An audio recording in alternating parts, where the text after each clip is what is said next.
nous t'élevons, nous te glorifions, car tu n'as ni commencement ni fin. Tu n'as pas de jour, Seigneur, car tu as toujours existé. Tu connais toutes choses, et avant même la chose arrive, tu connais déjà la manière dont elle arrivera, Seigneur. Car tu es omniprésent, tu es omniscient, tu es omnipotent. Rien n'échappe à ta souveraineté. C'est pour cela que nous t'acclamons. C'est pour cela que nous nous réjouissons dans ta présence, Seigneur. Car tu es là, Seigneur. Que ce matin, mon Dieu, l'auteur de notre vie, que la vie de chacun de nous soit cachée en toi ce matin. Car tu es cette forteresse, tu es ce bouclier qui nous garde, mon Dieu. C'est pour cela que nous savons, Seigneur, que tes yeux, mon Dieu, rien ne échappe, Seigneur, à sa souveraineté.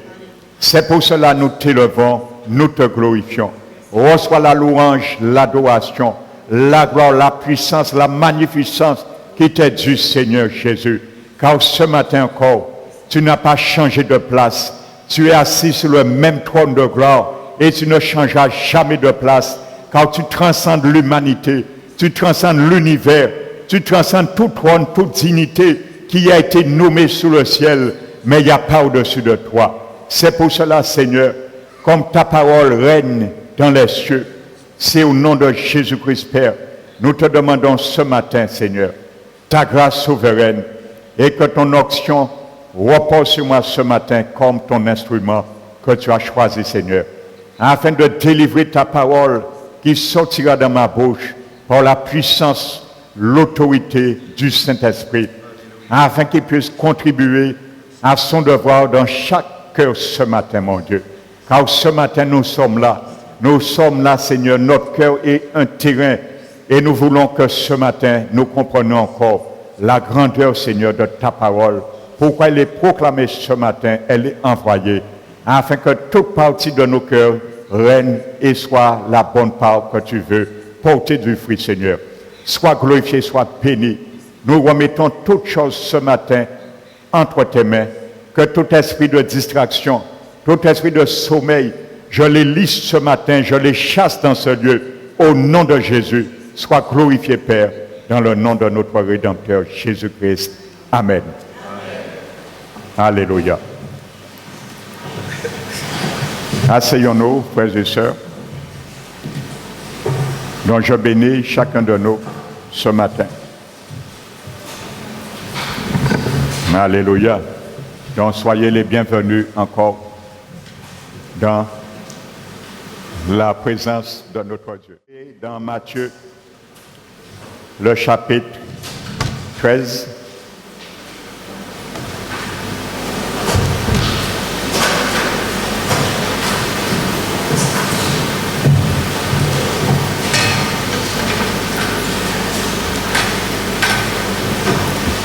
dont nous sommes dans cette dernière partie, la partie où que la semence a été étouffée parmi les épines. Alléluia. Donc je disais que les mauvaises herbes, même si à la base, et c'est ce qui a été fait,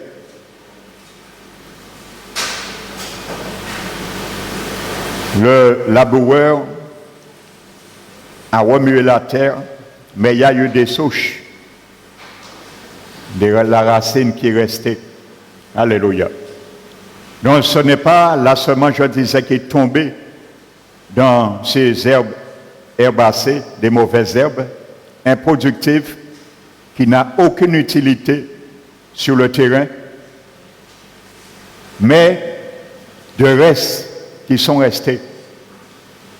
Et manque d'inattention qui ont germé et qui ont pris le dessus sur la semence environnante et qui a étouffé cette semence en germant.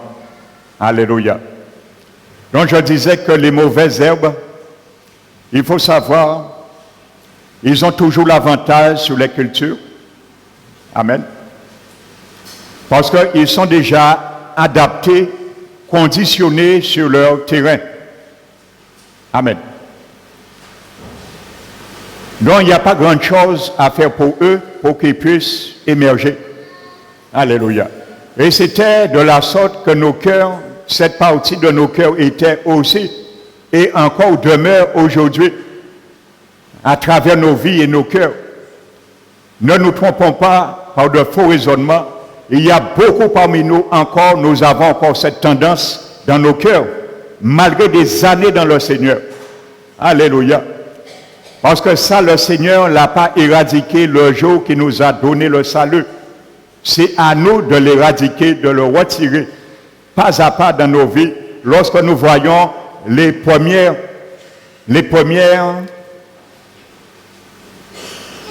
germes sortir. Alléluia.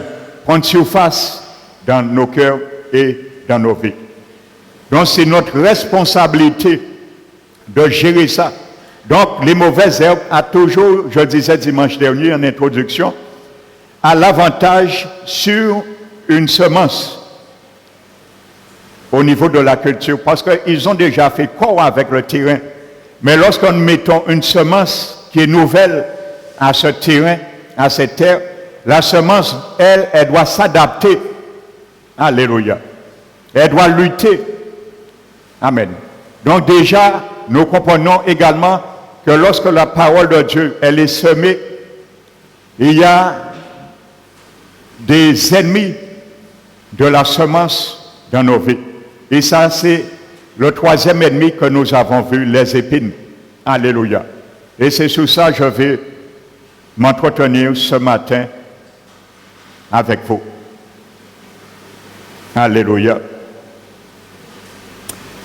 Dans la Bible dit dans Matthieu 13, verset 7, une autre partie tomba parmi les épines. Les épines montèrent et l'étouffèrent. Alléluia. Amen. Donc c'est à long terme.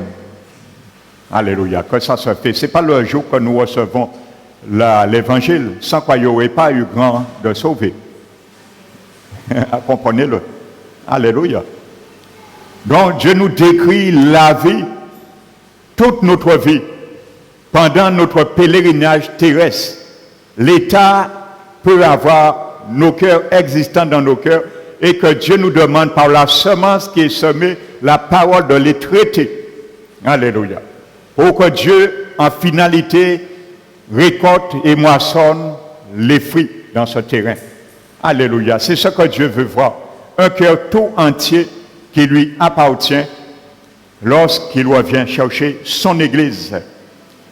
Dans la Bible nous dit au verset 22, « Celui qui a reçu la semence parmi les épines, c'est celui qui entend la parole, mais en qui les soucis du siècle et la séduction des richesses étouffent cette parole et la rendent infructueuse. » Alléluia. Alors si la parole devient infructueuse, si ton salut devient infructueux, c'est toi seul, moi seul qui est responsable. Ni le diable, ni Jésus n'est pas responsable. Alléluia. Si mon salut en finalité, je le perds, ce n'est ni le diable, ni Jésus qui est responsable. C'est moi et toi. Alléluia. Parce que c'était mon devoir de le protéger. Alléluia. Et de remuer, je suis le laboureur de mon salut. Je suis le laboureur de mon cœur. Et également toi, mon frère, ma soeur. Dieu t'a donné la perche. Et il t'a donné le piquois. Et il t'a donné la hache pour mettre la cognée à la racine lorsqu'il le faut. Alléluia. Alors c'est nous à remuer le sol de notre salut, le sol de notre vie, le sol de notre cœur. Alléluia. Afin de défricher toute mauvaise herbe, improductive, et laisser la parole germer dans tout aspect de nos vies. Donc je suis responsable de mon salut que Jésus m'a donné. Tu es responsable de ton salut que Jésus t'a donné. Alléluia. Personne n'est responsable. Ni tes parents, ni ton mari, ni ton épouse, ni tes parents, ni Jésus, ni le diable. Personne, c'est toi seul qui es responsable. Alléluia. Et c'est pour cela, le jour du jugement, la Bible dit, chacun répondra pour soi-même. Alléluia. Chacun répondra pour soi-même. Dans ce verset, nous avons vu décrit exactement la personne attachée encore aux choses du monde, parce que c'est ça que définit ce terrain au verset 22. Certains chrétiens qui sont sauvés, mais qui sont encore attachés au monde. Alléluia. Dont le salut les suit à un certain moment, mais malheureusement, les succès du monde, les choses du monde prennent le dessus. La séduction des richesses et les soucis du siècle prennent le dessus et étouffent leur salut. Alléluia. Non, c'est la personne qui est attachée au monde et qui vit encore pour le monde. Son passe-temps, etc. Je disais dimanche, cette personne, ce chrétien, ce type de chrétien vient à l'église de temps à autre. Alléluia. Surtout lorsqu'il sait, ce chrétien sait qu'il y a une bénédiction à prendre. Et il vient de temps à autre. Mais son cœur est attaché au monde. Il est englué encore dans le monde. Alléluia. Et il vient au culte. Et il donne une certaine croissance spirituelle dans sa vie. Apparemment. Mais il ne porte jamais de fruits spirituels. Alléluia.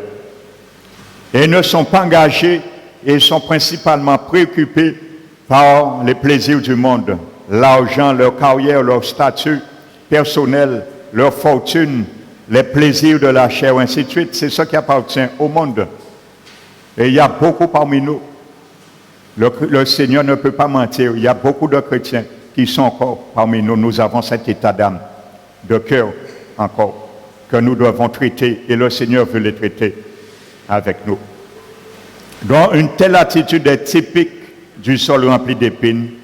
La semence qui prend racine semble belle, mais finira par être étouffée par les épines des choses de ce monde. Alléluia. Les épines des choses de ce monde. Regardons ce que dit la Bible dans l'épître de Jean.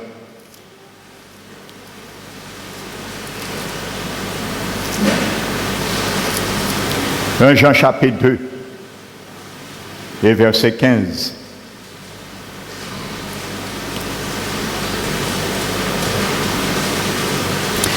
Jean chapitre 2, verset 15. Aux chrétiens, la Bible parle, pas aux païens. Alléluia. N'aimez point le monde. Pourquoi l'apôtre Jean dit ça? Parce qu'il y a des chrétiens à l'époque, 2000 ans en arrière, et même le monde, à l'église primitive. Et ça n'a pas changé aujourd'hui. Alléluia. L'état du cœur reste l'état du cœur. Alléluia. Ni les choses qui sont dans le monde. Alléluia. Ça ne veut pas dire que tout ce qui appartient au monde, que nous devons rien utiliser, sans quoi nous t'aimons. Quand la Bible dit les choses qui appartiennent au monde, implicitement, le mot monde là veut dire le diable.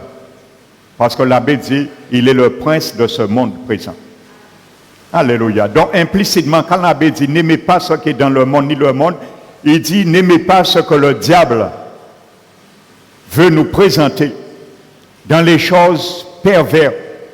Alléluia. C'est ce que Dieu veut faire comprendre le monde. Ce n'est pas les causes que tu vas faire pour te nourrir, que tu ne dois pas aimer. Non. Alléluia. Amen. Le Seigneur ne nous a pas dit de vivre dans un monastère, comme certains sectes le croient. Non. Jésus a dit, vous êtes dans le monde, mais vous ne faites pas partie du monde. Ça, c'est autre chose. Alléluia. Si quelqu'un aime le monde, l'amour du Père n'est point en lui. Amen. Car tout ce qui est dans le monde, c'est quoi? Alléluia. Vous allez comprendre pourquoi Jésus a dit les soucis du siècle a étouffé La semence, c'est la convoitise de la chair, la convoitise des yeux et l'orgueil de la vie ne vient point du Père, mais du monde. Alléluia. Les convoitises des yeux, les convoitises de la chair viennent du diable, l'auteur, le prince de ce monde des ténèbres. Alléluia. Et quand il veut nous gagner, ce n'est pas pour nous donner quoi que ce soit, c'est pour nous enrôler dans ses plaisirs afin de prendre notre salut. C'est un voleur. Et il ne vient que pour voler, pour détruire, pour ruiner. Alléluia. C'est son objectif. La Bible dit, et le monde passe, et sa convoitise aussi.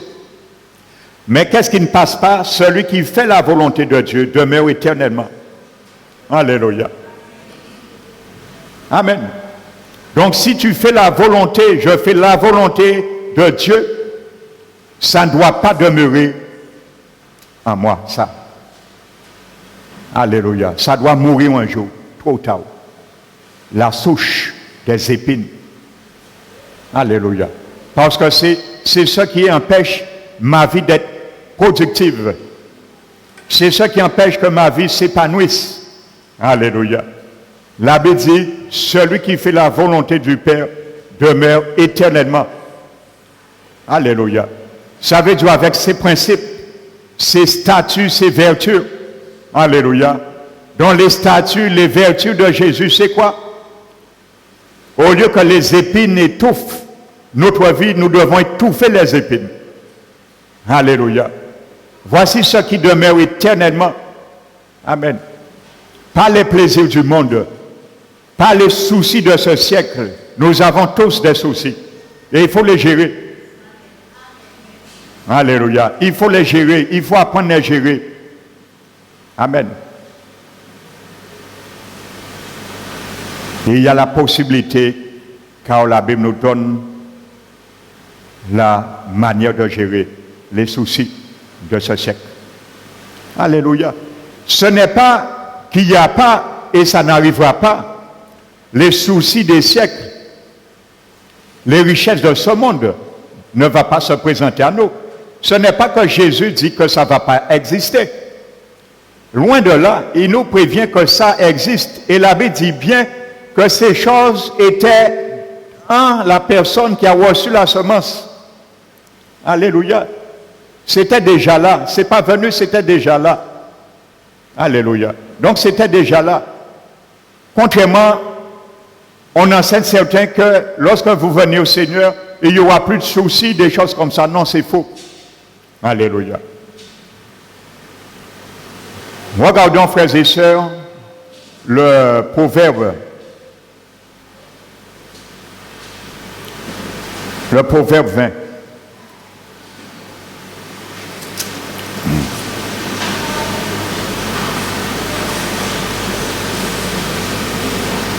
Proverbe 20, verset 4.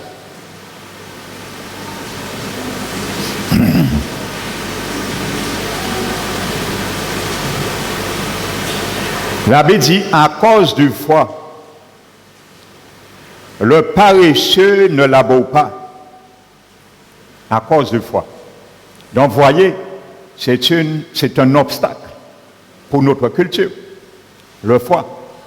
Nous avons déjà vu la chaleur. Nous l'avons déjà vu. Alléluia. Les épreuves, nous avons déjà traité ça là. Alléluia. Mais le froid, tu peux mettre à la place du mot froid tout obstacle que tu peux confronter dans ta vie.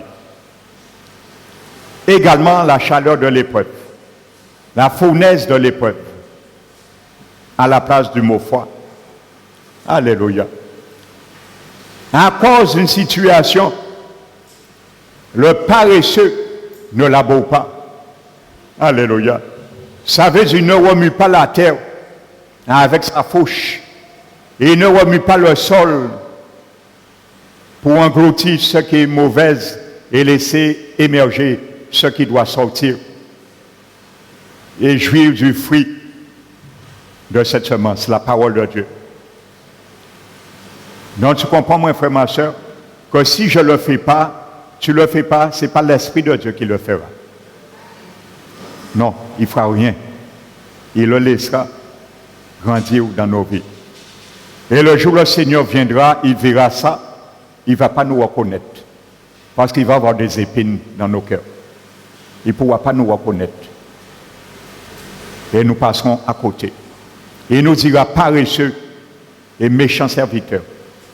Comme dans la parabole des mines et des talents. C'est ça qu'il a dit aux chrétiens. Parce qu'ils ont hypothéqué leur salut. Et ils n'ont pas fait fructifier ce salut que Dieu les avait donné à l'état brut, l'embellir. Ils l'ont laissé à l'état brut. Et Jésus devait venir chez embellir les œuvres de l'Esprit, les œuvres de la marche de l'Esprit, de l'obéissance de l'Esprit de Dieu qui nous conduit, qui nous habite. Alléluia. Le paresseux ne laboure pas. À la moisson, il voudrait récolter, mais il n'y a rien. C'est normal. Mon frère, ma soeur, si tu ne cultives pas ton champ, dès maintenant, depuis ton salut, l'état de ta vie, de ton cœur,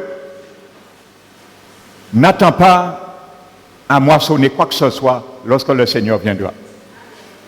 Tu ne vas pas trouver agréable devant lui. Alléluia. Le jour de la moisson, nous sommes en train de nous préparer pour récolter. Donc, si nous sommes paresseux, nous laissons les choses de la vie prendre de la place, ainsi de suite. Ça veut dire que les chrétiens, par exemple, qui n'aiment pas prier, on donne recours à d'autres choses, à la prière, priorité à la prière. Ça, c'est pareil, le paresseux également. Alléluia. Et ce n'est pas à la vie éternelle seulement en finalité, mais dans les objectifs de nos vies. Si tu ne cultives pas la parole dans ta vie, dans ma vie, pour une situation, le jour où la situation va se présenter, tu ne vas rien trouver. Tu n'auras aucune sortie, aucun recours. Et il n'y aura pas d'impasse dans sortie, et ainsi de suite. Donc nous devons donner du temps à la prière, à l'étude de la parole quotidienne chez nous, à part de ce que nous recevons à l'église. Alléluia, ça fait partie aussi de ce terrain. Nous devons l'ameubler par la prière, par l'étude de la parole, et ces choses ne vont pas prendre place et germer. Donc, à cause du froid, le paresseux ne laboure pas. Et vient la moisson, et il veut récolter, et il ne trouve rien. C'est normal. Tu n'as rien semé, tu n'as rien labouré, qu'est-ce que tu veux récolter? Alléluia. Nous allons récolter ce que nous avons semé. Alléluia. La Bible nous dit qu'on ne se trompe pas, on ne se moque pas de Dieu. Ce qu'un homme a semé, il va le moissonner. Aux chrétiens qui parlent. On ne se moque pas de Dieu. Parce que lorsqu'on pense on est sauvé une fois pour toutes, on se moque de Dieu. Alléluia. C'est ça, ça veut dire moquer de Dieu. Et il y a des églises, on enseigne qu'une fois vous êtes sauvé, vous êtes régénéré, vous êtes passé par le baptême d'eau, vous ne pourrez jamais perdre votre salut. C'est se moquer de Dieu. On ne se moque pas de Dieu. Ce qu'un homme sème, il le moissonnera. Alléluia. Et il dit que si nous semons pour la chair, nous moissonnerons de la chair la corruption. Aux chrétiens qui parlent, Paul parle. Si nous semons pour l'esprit, nous moissonnerons de l'esprit la vie éternelle. Donc tu es sauvé, je suis sauvé en espérance. Je dois moissonner mon salut. Mais avant la moisson, il faut la cultiver. Qui a du soleil, qui a de la neige, qui fait froid, qui fait chaud, je dois briser au nom de Jésus la paresse. Je dois briser cette paresse. Alléluia. La paresse. Alléluia. C'est le chaud et le froid. La tiédeur. Ça, c'est la paresse. Le chaud et le froid. Comme Jésus était en train de moucher les 7 églises d'Asie mineure qui existaient.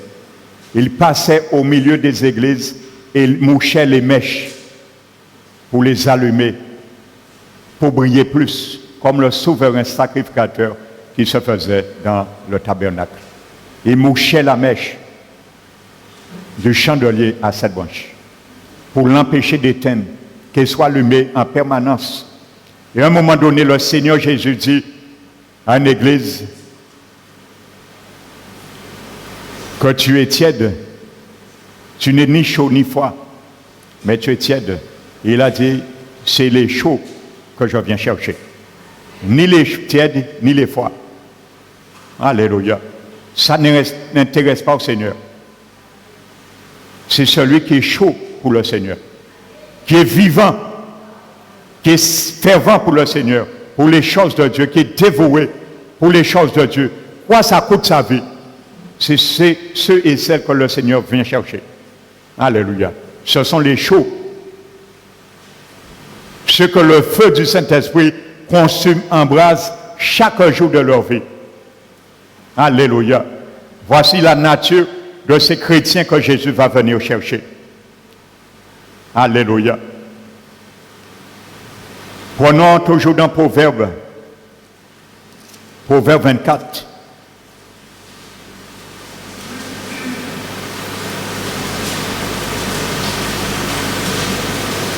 Alléluia. Proverbe 24.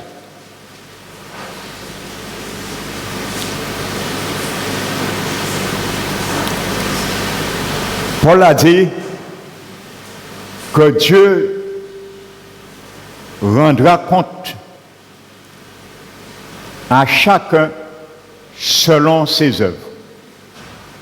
Pas les œuvres de Dieu, nos œuvres. Pas les bonnes œuvres pour nous sauver, comme la tradition nous a appris, mais les bonnes œuvres que Jésus a préparées d'avance pour nous, afin que nous les pratiquions. Donc tu as des bonnes œuvres à pratiquer, que j'ai à pratiquer, chaque jour dans ma vie. Ça fait partie du cahier de charge de Jésus notre Seigneur et l'architecte de nos vies. Amen. Donc il a des œuvres préparées d'avance, mais ce n'est pas ni moi, ni lui, pardon, ni l'Esprit Saint qui le fera, c'est moi qui dois les faire. Il est déjà préparé, mais c'est moi, toi, à les faire, à les mettre en action et traduire par ces œuvres que je mets en pratique, que je suis sauvé. Et je maintiens mon salut quotidiennement, éveillé, comme le chandelier du Saint-Esprit qui brille dans nos vies et qui doit être ainsi. Amen. À qui Paul dit que Dieu rendra chacun selon ses œuvres. Et il a dit à tous ceux, par la persévérance à bien faire. À tous ceux, par la persévérance à bien faire. Tu dois persévérer à toujours bien faire pour le Seigneur, pour ton salut, pour cultiver ton salut, ameubler ton salut, qui par la persévérance à bien faire obtiennent la gloire, l'honneur et l'immortalité. Donc, tu es sauvé, je suis sauvé en espérance. L'immortalité. Quand la Bible parle de l'immortalité, il parle du corps glorifié que nous aurons le jour de la venue de notre Seigneur, au son de la trompette de Dieu et à la voix d'un archange. Nous sortirons de notre tombe pour ceux qui sont déjà morts et ceux qui sont vivants. Nous serons changés et notre corps sera glorifié et immortel. Amen. Donc tu vois, tu le reçois à la ligne d'arrivée. Je le reçois à la ligne d'arrivée. Amen. Nous l'avons en espérance mais nous l'aurons définitive à la ligne d'arrivée. Oui, je prenais Proverbe 24. Verset 30. Salomon dit, « Je passais près du champ d'un paresseux. » Vous allez voir les conséquences du paresseux. Lorsqu'il y a le froid, il ne veut pas aller cultiver son champ. Lorsqu'il y a les difficultés à confronter, il ne veut pas aller cultiver son champ. Vous allez voir les conséquences. Alléluia. Je passais près le champ d'un paresseux et près de la vigne d'un homme dépourvu de sens.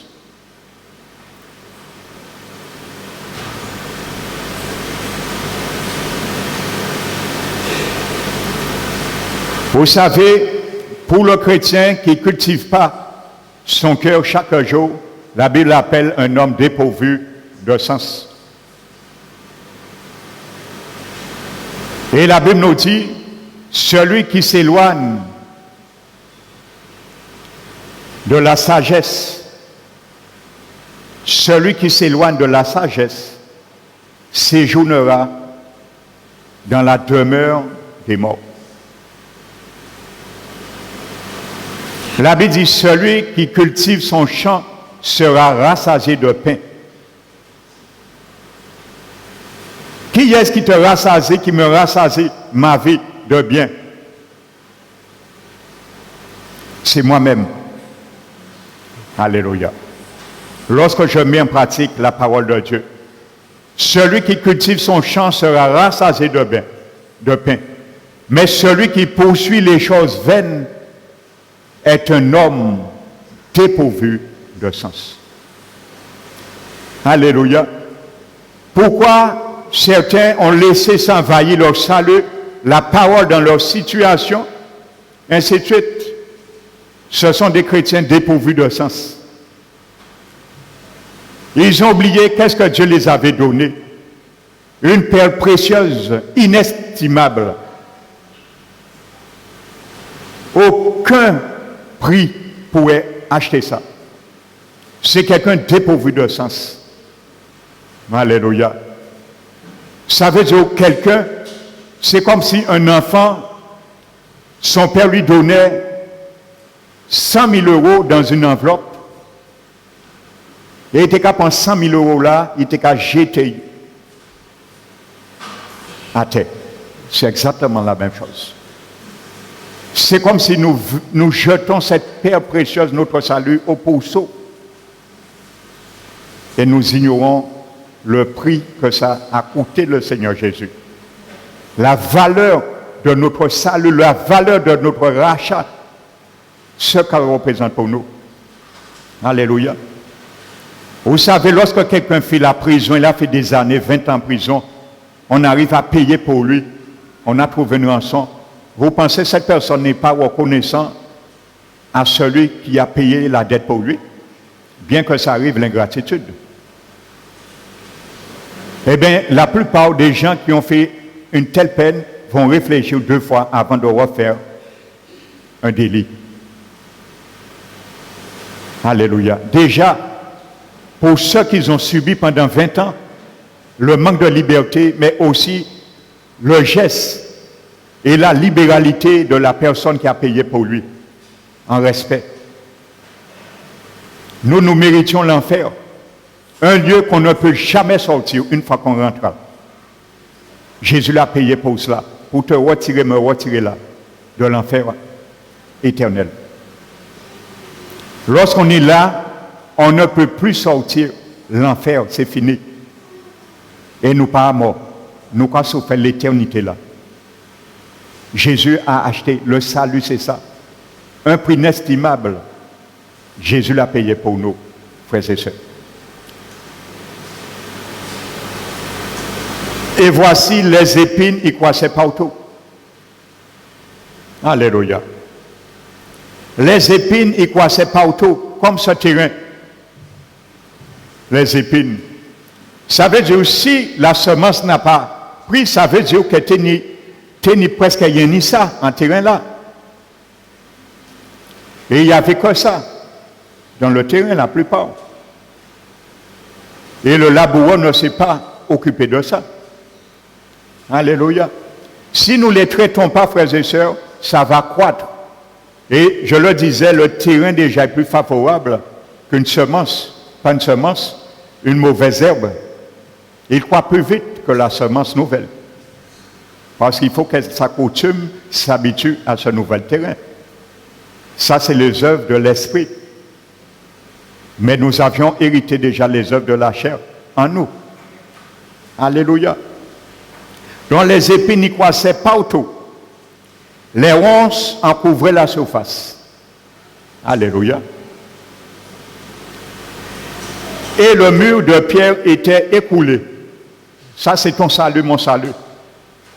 Les murs de pierre, c'est ton salut, mon frère, ma soeur. Tu comprends que si tu ne traites pas ça, ton salut sera écoulé aussi. Amen. Salomon ne dit pas que le mur de pierre est en train de s'écouler ou va s'écouler. Il nous décrit la réalité des choses. En finalité, c'est déjà fait. Et il dit, il regarde attentivement pour tirer instruction de ce que j'ai vu. Qu'est-ce qui a amené ça? Qu'est-ce qui ramène les épines dans nos cœurs, dans nos vies? Il le dit, la paresse, comme le proverbe 20. Et il dit un peu de sommeil, un peu d'assoupissement, un peu croiser les mains pour dormir. Alléluia. Pour dormir. Ça, c'est la paresse. Nous ne nous préoccupons pas de notre salut. Nous dormons.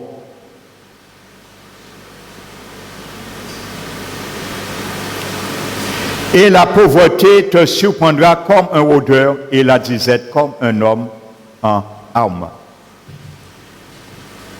Voici les conséquences de la paresse du chrétien. Amen.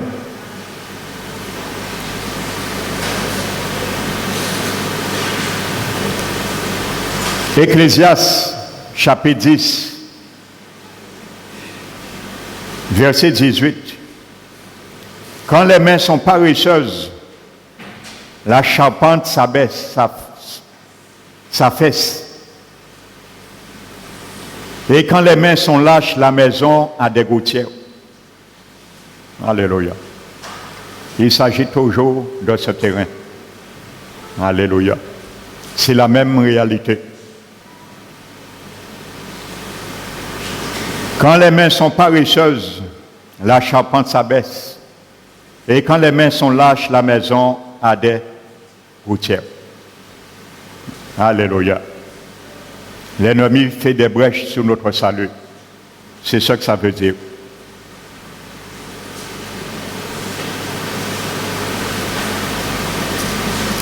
Et regardons encore, lorsque nous ne traitons pas nos vies, ce qui arrive. Je crois dans la Bible, dans tout le Nouveau Testament, c'est le texte qui a le plus de poids d'avertissement pour les chrétiens.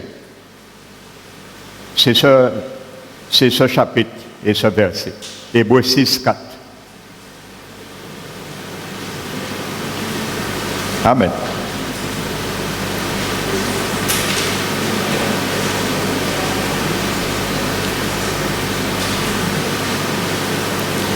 La Bible dit au verset 4, Hébreux 6, il est impossible que le ceux, c'est moi et toi, qui ont été une fois éclairés,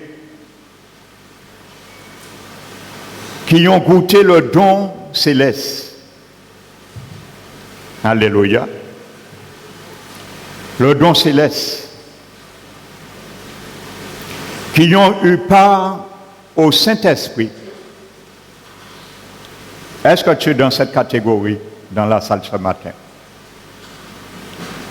Est-ce que tu as goûté au don céleste? Tu as eu part au Saint-Esprit qui t'habite ce matin? Eh bien, regarde l'avertissement. Si tu avais entendu que tu ne peux jamais perdre ton salut, écoute cet avertissement. Et scelle ces paroles dans ta mémoire qui ne sortent jamais. Qui ont goûté la bonne parole de Dieu et les puissances du siècle à venir. L'avant-goût. Alléluia. L'Esprit nous fait goûter l'avant-goût du siècle à venir. Amen. Et qui sont tombés, soient encore renouvelés et amenés à la repentance. Alléluia. La Bible dit bien, tu peux tomber. Mais là, ce mot tomber, je l'ai déjà expliqué. C'est un mot rare dans le grec. Ce verbe qui est traduit là, le tomber là, ça veut dire tomber hors de la voie. Ça veut dire que tu ne peux plus revenir au salut. C'est fini. Tu as perdu ton salut.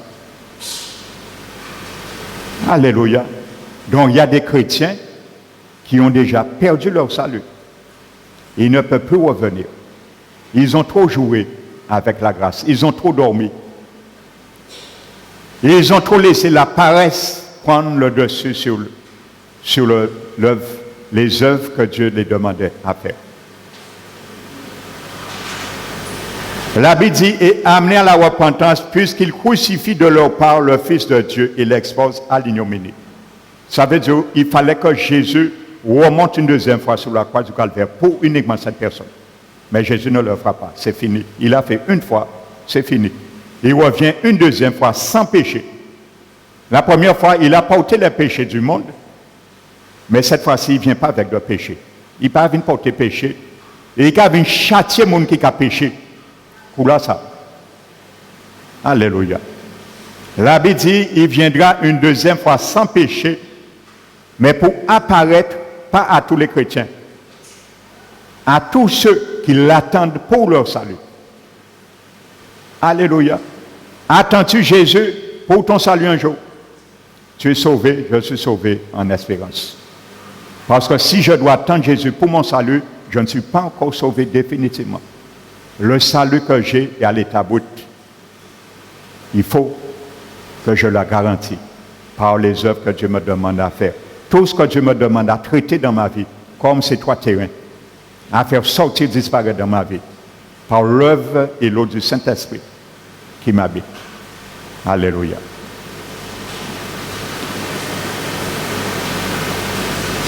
La Bible nous dit, il décrit maintenant, vous allez voir maintenant, l'auteur des Hébreux revient à la source. Alléluia.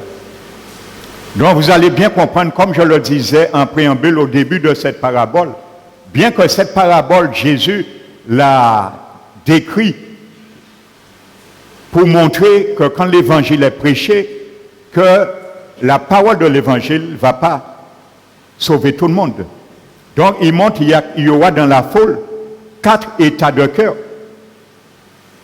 Et nous avons une conférence d'évangélisation à la fin du mois au Vélodrome.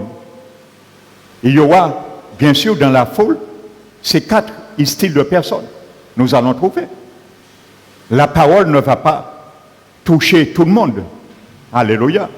Parce que ça, nous allons toujours trouver ça, de tous les âges et de tous les siècles. Amen. Mais regardez ce que l'auteur des Épîtres aux Hébreux nous décrit. Qu'est-ce qu'il entend? Celui qui est tombé hors de la voie.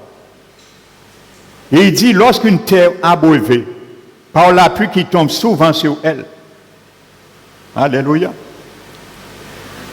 L'auteur décrit pourquoi ces gens, ces chrétiens ont perdu leur salut. Et aujourd'hui, pourquoi beaucoup de chrétiens perdent leur salut? Parce que lorsque l'appui, c'est les œuvres du Saint-Esprit. Dieu veut arroser nos situations, nous donner les directions, les directives. La solution, c'est l'eau, ça, dans nos situations, dans nos vies, pour traiter et gérer nos vies, l'état de nos cœurs. Lorsque l'eau tombe souvent sur une terre qui est souvent abreuvée, alléluia. La Bible dit, produit une herbe utile. À ceux pour elle est cultivée, elle participe à la bénédiction de Dieu. Alléluia. Ça, c'est ce que Dieu veut, cette partie. Amen. L'eau que Hébreu nous parle là, c'est les œuvres du Saint-Esprit par la parole qui tombe sur nous à chaque instant. Lorsque tu lis la parole, tu es dans une situation, c'est la parole qui tombe sur toi comme une eau rafraîchissante pour te diriger, pour conduire ta vie. C'est le miroir. Alléluia. Donc c'est la parole de Dieu qui tombe sur le terrain. Alléluia. Donc la Bible dit, si elle produit une herbe utile, pour ceux elle est cultivée, participe à la bénédiction de Dieu. Mais si elle produit des épines et des chardons, alléluia. Vous allez me dire comment l'eau du Saint-Esprit peut produire dans ma vie des épines et des chardons. Et pourtant, c'est le cas. Alléluia. La Bible dit, mais si cette eau que ma vie est souvent abreuvée, aussi bien que l'herbe utile que ça a généré, produit des épines et des chardons, la Bible dit, elle est réprouvée. Amen. Dieu réprouve ça. Dieu réprouve ma vie. Dieu réprouve ta vie. Alléluia. Au lieu de produire la bonne semence du bon fruit du Saint-Esprit, l'appui du Saint-Esprit, tu produis ça dans ta vie, mon frère, ma soeur, je produis ça, Dieu va réprouver ma vie. Alléluia. Et il dit, elle est réprouvée et près d'être maudite et on finit par y mettre le feu. Alléluia. Mettre le feu. Alléluia. Le feu, c'est la géhenne. Comprends ça bien. Le feu qui est marqué là, c'est le feu de la géhenne. Parce que la géhenne, c'est le jugement dernier. Le feu de la géhenne. Alléluia. Comment l'eau du Saint-Esprit peut produire dans ma vie des épines et des chardons? Et c'est possible. Parce qu'il y a beaucoup, lorsque la parole de Dieu est prêchée, lorsqu'ils lisent la parole, lorsqu'on les donne des conseils, lorsque Dieu les parle en vision, en songe, en rêve, ou peu importe la manière, par des circonstances ou des événements, on ferme nos oreilles. Alléluia.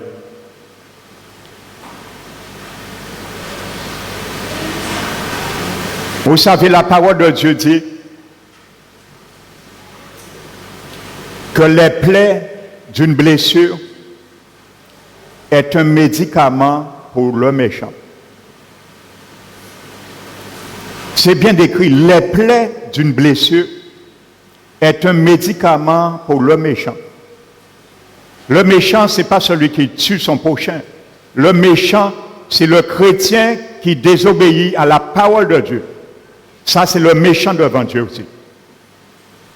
Alléluia. Et il y a parfois, Dieu crée une situation comme une blessure dans nos vies, pas nécessairement physique. Bien, ça peut être le cas. Parce que ça sert de garde-fou pour nous, pour revenir au Seigneur. Parce que Job 3 le dit, que parfois, couchés sur le lit de nos douleurs, nous écoutons Dieu. Et il y a beaucoup qui se sont convertis à quelques heures de leur mort par des maladies incurables. C'est comme ça que Dieu pouvait les gagner. Et par grâce, il les a gagnés comme ça. Si c'était le seul moyen, il était déjà essayé de d'autres moyens. Et il y a des gens que Dieu les gagne à quelques heures de la mort. Ils se repentent parce que là, on est seul avec soi-même. On écoute la voix de Dieu. La Bible dit, bien souvent, c'est couché sur le lit de nos douleurs, nous entendons Dieu. Parce qu'avant Dieu, quand il s'est parlé, nous, audiblement, nous pas attendre. Nous pas fait la sourde d'oreille. Alors Dieu met des moyens plus forts parfois. Et malheureusement, il agit comme ça. Et nous devons le glorifier en toutes choses, parce que toutes choses concourent au bien de ceux qui aiment Dieu. Ceux qui sont appelés selon son dessein. Alléluia. Si nous sommes appelés à l'acquisition de notre salut et non pour le jugement, tout ce que Dieu permettra, c'est pour notre dessein futur et à venir. Alléluia. Donc il y a ceux et celles qui s'endurcissent.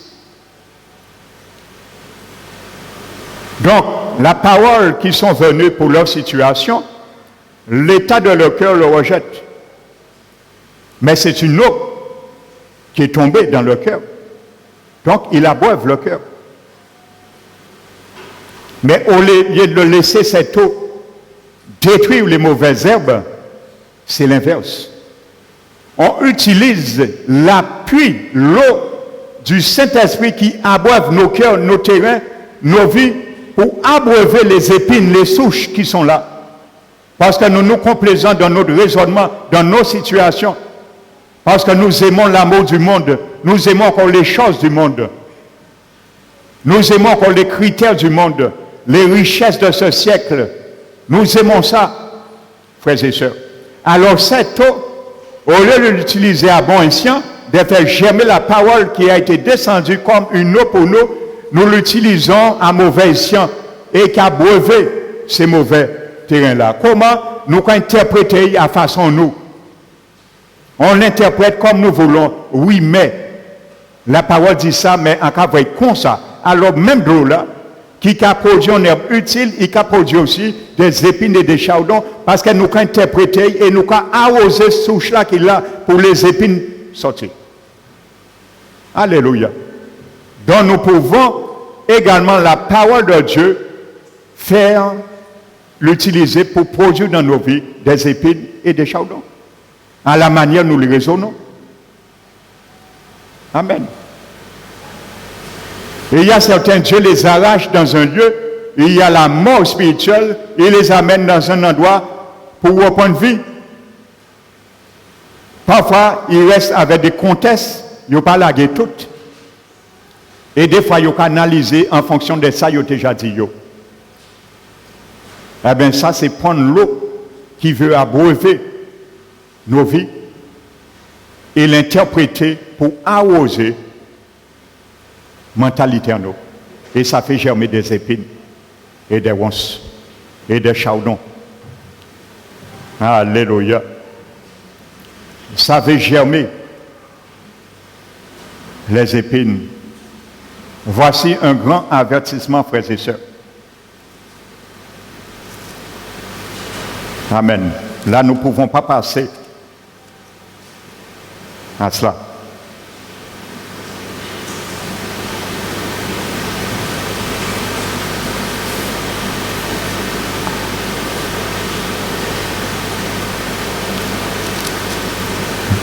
Le Seigneur Jésus, dans Matthieu 7, regardez ce que Jésus nous dit encore. Matthieu 7.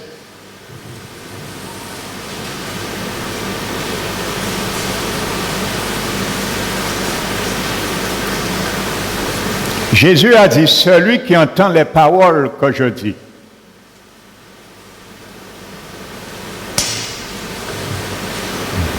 Verset 24.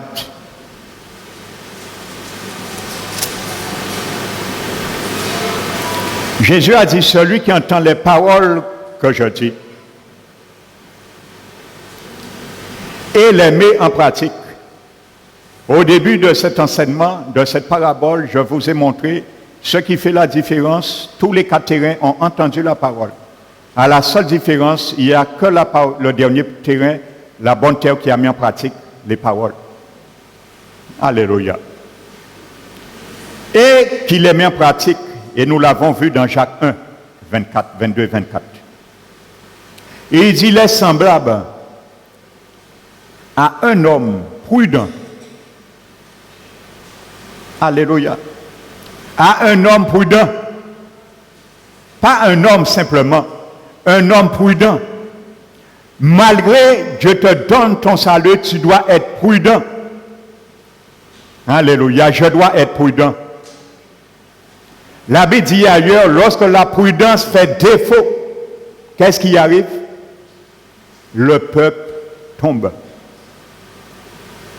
Quand la prudence fait défaut, mon peuple tombe. Alléluia. Est semblable à un homme prudent qui a bâti sa maison sur le roc. Nous savons tous, le roc là, c'est Jésus, sa parole. Alléluia. Parce que Jésus est la parole. Alléluia. Donc, il a bâti sa maison sur le roc. Alléluia. Donc, la Bible nous décrit un homme prudent. Le roc, la fondation.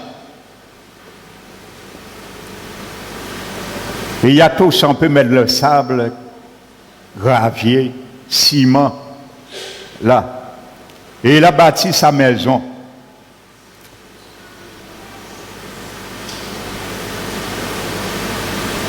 Sur ce roc, la maison.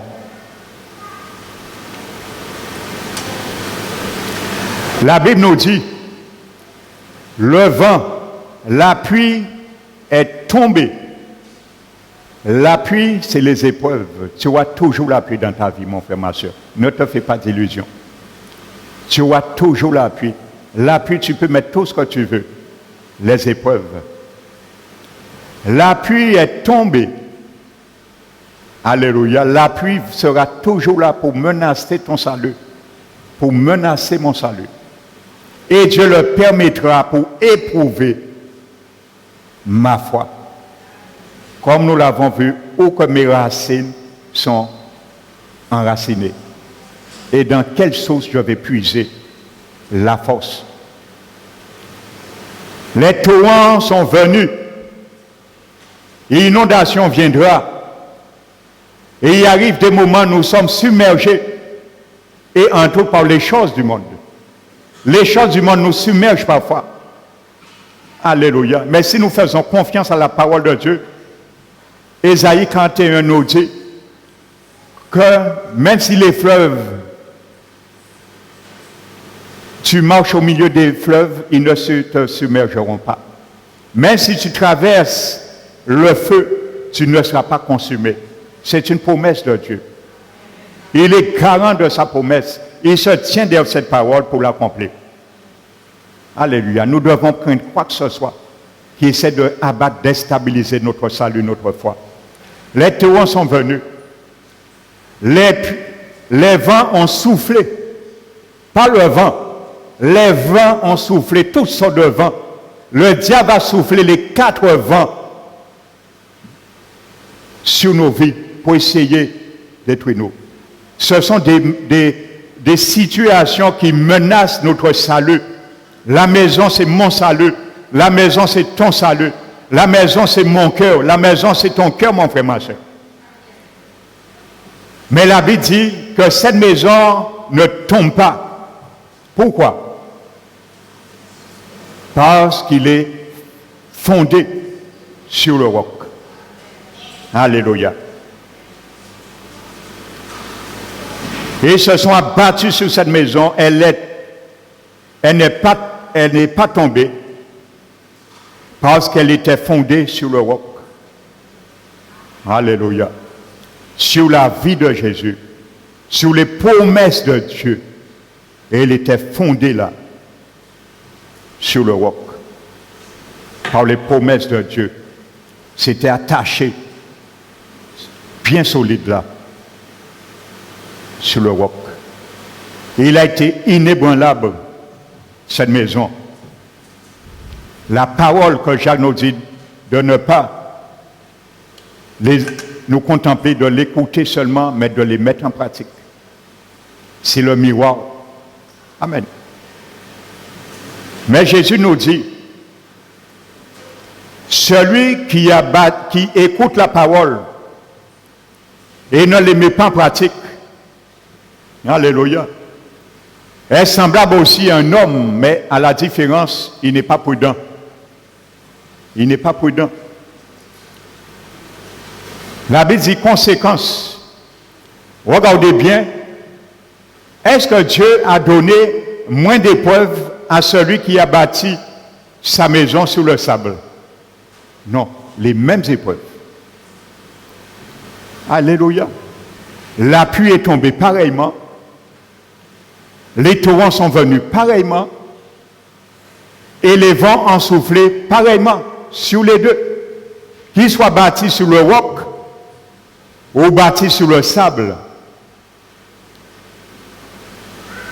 La Bible dit que ces choses se sont abattues sur lui, sur elle, et elle est tombée. Alléluia. Elle est tombée. Et sa ruine était grande. Vous avez vu Hébreux 6, on vient de voir. La Bible nous dit que celui qui est tombé hors de la voie, c'est ce qui est arrivé à celui qui a bâti sa vie sur le sable. C'est ce que Hébreux nous explique. Il est tombé hors de la voie. Amen. Parce que sa vie était éphémère.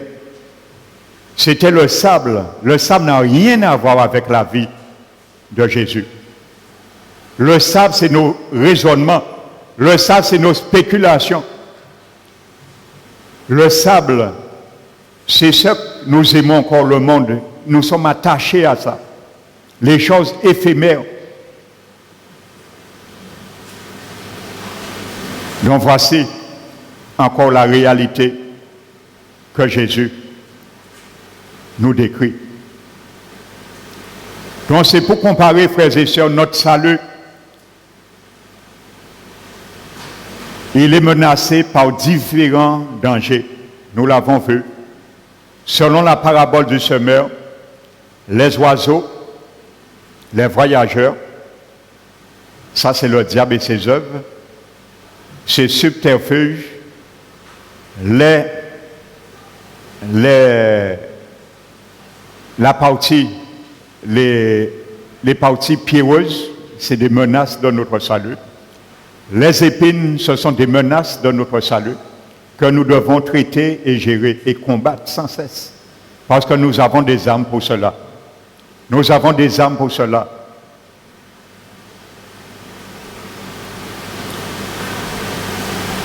Donc ce dernier terrain, troisième terrain, c'est-à-dire la peur de souffrir les soucis du monde, nous ne voulons pas aborder les soucis, frères et sœurs. Les richesses du monde, nous mettons ça avant le Seigneur. Nous voulons parfois faire le Seigneur passer après nos situations, et le mettre après. Non, le Seigneur est le premier en toutes choses dans nos vies. Même si nous sommes incompris, mais mettons le Seigneur avant. Donc je disais, ma demeure céleste, c'est mon salut. Elle m'a été livrée clé en main, comme Philippiens 2, 12, 13, nous l'avons vu au début. Dieu te le donne clé en main. Mais si le fondement est solide, la maison elle-même est fragile. C'est ma vie qui est fondée sur les principes de Dieu. Alléluia. N'oubliez pas, dans cette parabole, Jésus dit, au début, la maison a été bâtie sur le roc. Mais il dit après, pourquoi elle n'est pas tombée? Parce qu'elle était fondée sur le roc. Alléluia. Le salut de toute l'humanité est bâti sur la parole de Jésus. Parce que lorsque nous entendons l'évangile de notre salut, nous avons cru, nous avons été scellés, donc nous avons mis notre foi. Notre salut a été bâti sur la parole qui vient de Jésus. Alléluia. Mais ça ne veut pas dire que par la suite dans nos vies, que nos vies seront fondées sur cette même parole, le même fondement qui est Jésus, l'évangile du Seigneur Jésus. C'est pour cela la Bible dit qu'il a bâti sa maison, mais qui était fondée également sur le même fondement. Alléluia. Il ne suffit pas de recevoir le salut, de bâtir ta vie sur la parole qui a été proclamée, la parole de l'évangile, mais il faut que cette même parole, ta vie aussi, reste fondée sur le roc, attachée au fondement, faire un avec le fondement. Alléluia. Parce qu'il aurait pu, cet homme aurait pu bâtir sa maison sur le roc également, mais ne pas attacher sur le fondement de la maison. Donc la Bible nous décrit bien que non seulement nous sommes sur le roc, mais nous sommes fondés, nous sommes attachés. C'est ça que Dieu décrit. Non seulement la maison a été bâtie, mais elle était fondée, elle était enracinée, attachée sur le fondement, sans quoi même si elle était bâtie sur le roc, les torrents seraient venus, elle serait tombée, parce qu'il manquait quelque chose. Alléluia. Donc notre vie doit être non seulement bâtie, mais fondée sur le roc.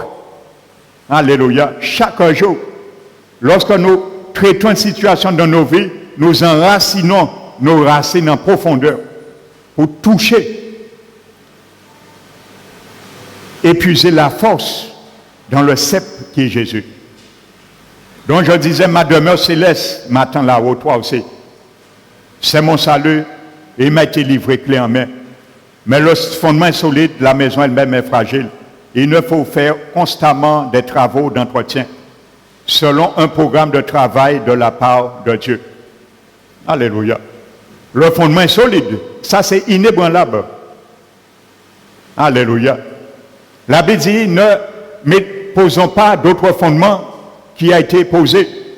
C'est fini une fois pour toutes. Jésus est le fondement, la pierre angulaire. Et tous ceux qui voulaient s'opposer, la Bible nous dit, se sont fracassés sur ce rocher. Il est devenu un rocher scandale pour ceux qui bâtissaient, alléluia, dans le monde. Amen. Mais notre maison, elle est fragile, notre vie. Amen. Nous devons sans cesse faire des travaux.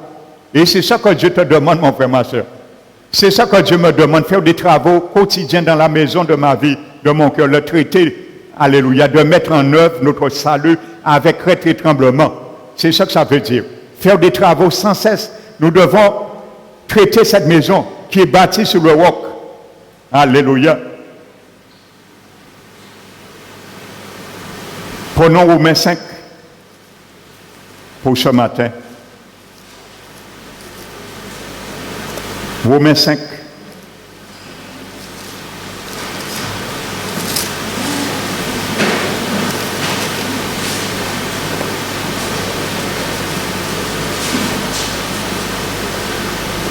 Romains chapitre 5.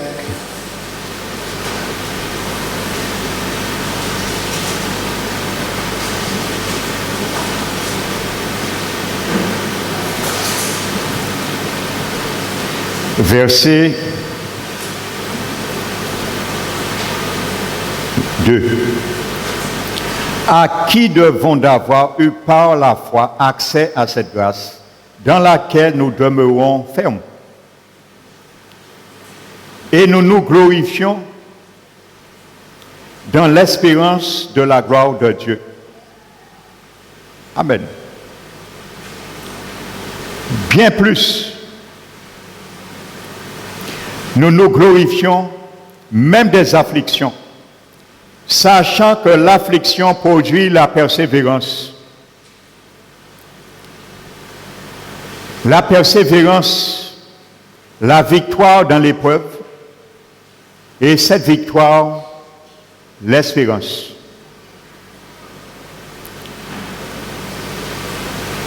Donc tu vois mon frère, ma soeur, comme je le disais, nous sommes sauvés en espérance. En espérance. Mais la Bible nous dit parfois dans les afflictions, nous devons persévérer et nous glorifier. Parce que ça produit la persévérance. Ça nous empêche d'être paresseux, Alléluia. Ça nous fait aller chercher du bois lorsqu'il fait froid. Alléluia. La Bible dit la persévérance, la victoire dans l'épreuve. Et cette victoire, c'est l'espérance. Alléluia. Donc si tu veux voir l'espérance, tu dois avoir la victoire. Comment avoir la victoire? Pour avoir l'espérance, il faut persévérer. Comment? Dans quoi? Même dans l'affliction. Voici ce que Dieu nous décrit. Parce que l'affliction, on n'aime pas ça. Les épreuves, les tribulations, nous n'aimons pas ça. C'est joli, c'est facile de dire je donne ma vie au Seigneur. Mais lorsque nous retournons, nous savons ce qui nous attend peut-être. Les soulèvements, les calomnies, ainsi de suite. Nous ne devons pas craindre ça. Si nous savons que Jésus est le roc de notre salut, le rocher de notre salut, ne craignons rien. Donc à travers ce verset, frères et sœurs, en conclusion, ce matin, nous voyons que la grâce de Dieu ne nous est pas donnée sans condition. La grâce est gratuite, mais elle ne nous est pas donnée sans condition. Alléluia. La grâce est gratuite, mais la foi nous invite à faire quelque chose. Pour entrer dans la grâce, il faut quand même faire quelque chose, même si c'est gratuit. Et c'est la foi qui t'invite à faire quelque chose. Donc, que la grâce de Dieu ne nous est pas donnée sans condition. Elle nous est donnée si nous avons la foi. C'est la foi qui donne accès à la grâce. C'est ta foi qui te donne accès à la grâce. Elle est gratuite. Mais c'est ma foi, ta foi qui nous donne accès à la grâce.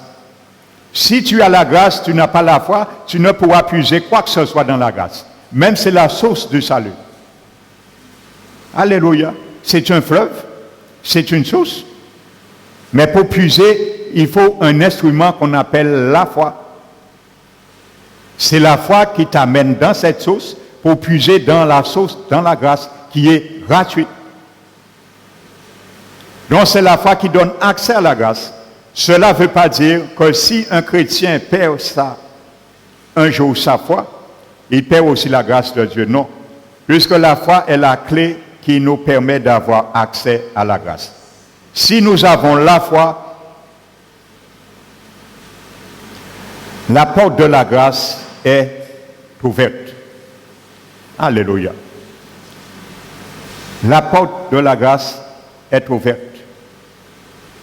Donc la pleine entrée dans ce salut ne me sera acquise que si je respecte certaines conditions que la parole de Dieu me donne, et nous avons vu beaucoup. C'est uniquement dans cette condition. J'aurai pleine entrée dans ce salut me sera acquise que si je respecte certaines conditions que la parole de Dieu me donne. Alléluia. Et pendant nous sommes dans Romains 8, en conclusion, verset 24. Romains 8, verset 24.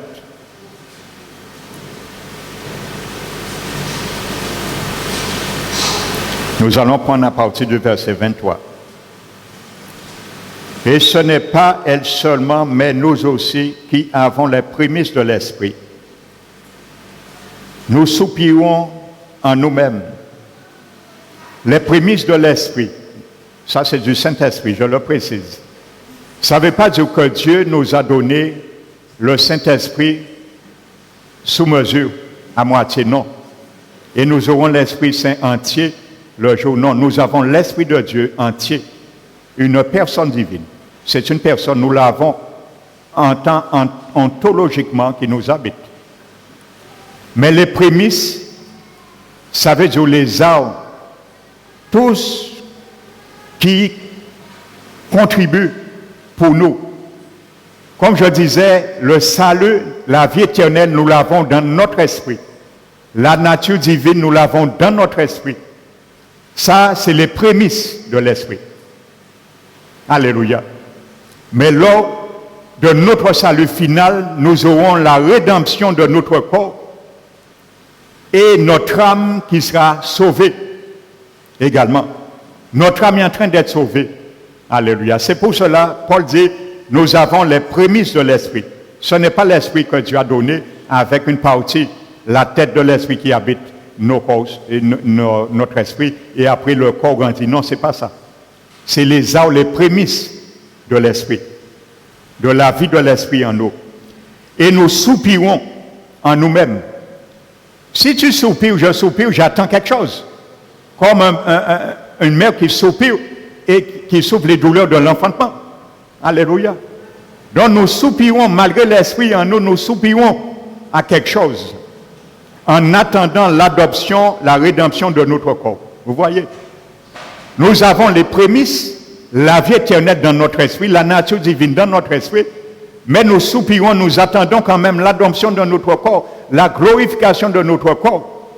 Et c'est pour cela, Paul dit au verset 24, car c'est en espérance que nous sommes sauvés. Alléluia.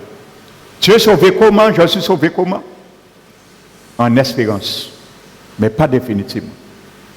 Donc je suis sauvé, tu es sauvé, nous sommes en train d'être sauvés pour être sauvés. Alléluia. Et c'est l'équation du ciel, ça. Nous sommes sauvés en espérance, nous sommes en train d'être sauvés pour être sauvés. Et là, nous aurons l'espérance. Personne ne pourra le prendre. Parce que Paul le dit. Or, l'espérance qu'on voit n'est plus espérance. Alléluia. L'espérance qu'on voit n'est plus espérance, parce que l'espérance, on ne le voit pas, on l'attend. Et c'est pour cela, la foi n'est pas basée sur ce qu'on voit ou ce qu'on ressent. Alléluia. Parce que ce que tu vois, ce que tu ressens n'est plus la foi. Donc ce qu'on voit n'est plus espérance. Si tu vois ce que tu espères, tu l'as déjà. Et il n'y a plus de foi. Parce que tu as la chose que tu espérais. Alléluia. Donc ce qu'on voit n'est plus l'espérance. Ce qu'on voit, peut-on espérer encore? Mais si nous espérons ce que nous ne voyons pas, nous l'attendons avec persévérance. Et même dans l'affliction produit la persévérance, la victoire dans l'épreuve, et cette victoire, c'est notre espérance. Alors c'est quand tu vas vaincre toutes les situations, les ennemis de notre salut, je vais vaincre ceci, je verrai l'espérance dans mes yeux, face à face, le jour qu'on verra Jésus, face à face. C'est l'espérance, ça. Donc nous sommes sauvés en espérance. Alors nous pouvons tomber et jamais nous relever, sortir hors du salut, comme Hébreux 6, 10 nous l'a dit. Nous pouvons perdre notre salut et connaître la géhenne, comme Hébreux 10, 6, 10 l'a dit. Elle sera réprouvée, elle est prête à être maudite et on finit par le mettre le feu. Alléluia. Amen. Donc oublions l'évangile de facilité, l'évangile tronqué de facilité qu'on nous enseignait auparavant, disant qu'un chrétien ne peut jamais aller en enfer, perdre son salut. Et permettez-moi de vous dire, si nous perdons notre salut, notre cas sera encore pire que les païens, parce que nous connaissons la vérité. Mais ils n'ont pas connaître la vérité là, mais ils doivent chercher à sa vérité là. Ils sont condamnés quand même. Parce que Dieu ne fait acceptation de personne. Tout le monde est venu condamner. Et si quelqu'un ne cherche pas à être sauvé, il est mort condamné. Allez, il n'y a pas de prétexte pour quiconque au monde. Tous sont morts et tous ont besoin d'un rédempteur. Alléluia. Donc que le nom du Seigneur soit glorifié et béni ce matin. Nous allons nous mettre debout, frères et sœurs, pour remercier notre Père Céleste pour sa parole. Mettons-nous debout, fermons nos yeux.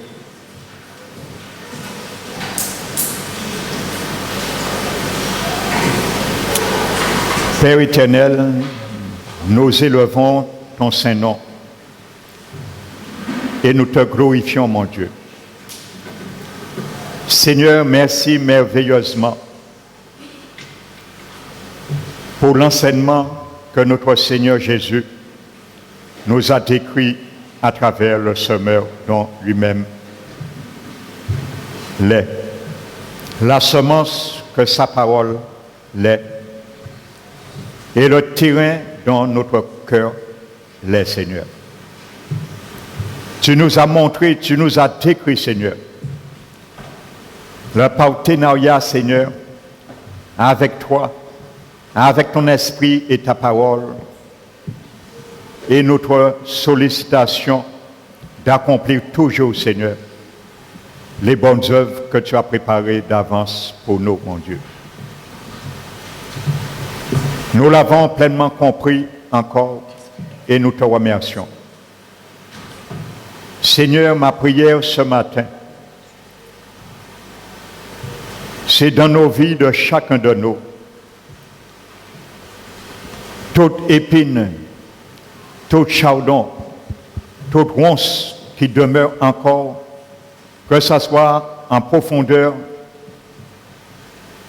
ou superficiel, donne-nous le moyen, Seigneur, par ta grâce, qui est toujours à notre disposition comme la source de notre salut. Pour venir, Seigneur, puiser toujours dans ta parole, car ta parole est toujours un instrument favorable pour traiter tout aspect néfaste dans nos vies, dans nos cœurs, Seigneur. Car c'est là que tu as touché un jour la sensibilité de nos cœurs, le jour où nous t'avons dit oui, mon Dieu. Mais il s'avère, Seigneur, qu'il y a encore, Seigneur, les résidus de la chair, du système qui nous tenait et qui nous avait toujours tenus captifs en esclavage et qui ne veut toujours pas lâcher prise pour satisfaire à ses convoitises mondaines. Mais tu nous demandes, Seigneur, de triompher, Seigneur, et de semer sans cesse pour l'Esprit qui nous habite, afin de moissonner la vie éternelle. La vie éternelle, tu nous as donnée, Seigneur, et que nous attendons pleinement, Seigneur, l'espérance de l'héritage éternel. Un jour, Seigneur Jésus, lorsque tu nous remettras la couronne de vie, la couronne de justice, toi-même, dans tes propres mains, Seigneur. Seigneur, ce matin, ma prière, c'est que tu puisses, Seigneur, nous aider à traiter, mon Dieu, à tout ce qui fait obstacle à ta parole dans nos vies, dans nos cœurs, à tout ce qui nous détourne, Seigneur, de ta voie divine, Seigneur, dans les sentiers de l'obéissance, dans les sentiers, mon Dieu, de ta justice. Rétablis nos pieds, Seigneur, dans la voie, Seigneur, qui mène à l'éternité, le chemin qui conduit vers l'éternité. Aide-nous, Seigneur, à engloutir toutes les œuvres, les mauvaises herbes dans nos vies. Et Seigneur, retire, mon Dieu, toute paresse dans ton peuple. Je ne te le demande pas dans cette église seulement, mais dans toutes tes églises établies en Guadeloupe, Seigneur. Car, Seigneur, et il y a des situations, les œuvres, les succès du monde, les richesses de ce monde nous a rendus dans la paresse bien souvent, Seigneur, et nous a refroidis, Seigneur.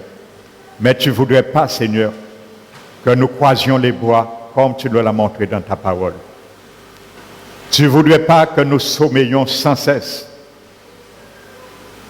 Tu ne voudrais pas que nous assoupissions sans cesse, mon Dieu. Mais tu voudrais nous réveiller Et que ta parole nous réveille encore, mon Dieu. Que ton esprit nous réveille sans cesse dans nos vies, chaque jour, Seigneur. Et tous ceux qui dorment, Seigneur, que tu puisses les lever, Seigneur, et les éclairer davantage par le chant de Dieu qui nous habite, ton Esprit Saint, Seigneur. Père, nous t'élevons, nous te glorifions. Ma prière encore une fois, Seigneur, que tu mets tout en valeur, en contribution à notre égard, pour que chacun de nous puissions être prêts, debout à ton appel, le jour de ton avènement, Seigneur. C'est ma prière que chacun de nous faisons partie, Seigneur, de ce bon terrain, ameublé, agencé par les œuvres, les vertus, les statuts, les préceptes de ta parole.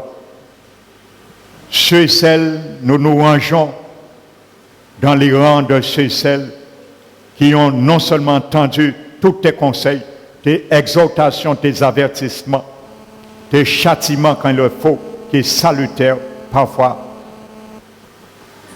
et qui aussi a mis en pratique ces valeurs dans nos vies. Que nous soyons, demeurons, restons ainsi, afin que quoi qu'il arrive dans l'avenir, car nous savons que les choses deviennent de plus en plus dures pour ton peuple. Nous sommes conscients de cette réalité, mais que nos vies restent non seulement cachées en toi, mais fondées sur le roc que toi-même es, notre Seigneur Jésus. Merci Père. Nous t'élevons, nous te remercions, nous te glorifions. Dans le nom de notre Seigneur Jésus-Christ. Amen. Nous allons bénir notre